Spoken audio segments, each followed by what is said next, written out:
Սա ցույց է տալիս, որ մենք բիզնես ընտրանի չունենք։ Հասկանում եք։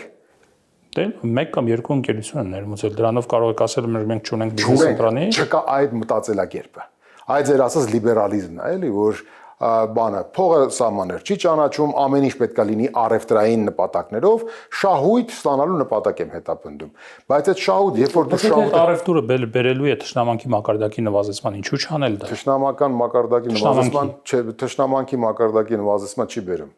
Այդ դուք ասեցիք։ Եվ բերելու է նաև հնարավորություն երկրին դիվերսիֆիկացիա իրականացնելու էներգետիկ ոլորտում։ Դիվերսիֆիկացիան լավ բան է, ես բան չունեմ ասելու։ Ես դրա մասին գրել եմ, որ այո, շատ լավ է, երբ որ դու ներմուծում ես անում, տարբեր երկրներից ներմուծես, բայց երկրների մեջ դու առաջնահերթություններ սահմանի,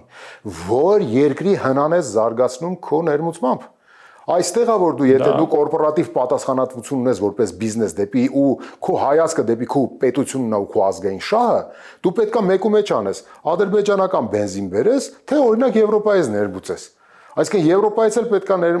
մտածես այն որ երկիրն է, որի իմ պետության համար շատ ու շատ բան է անում այսօր։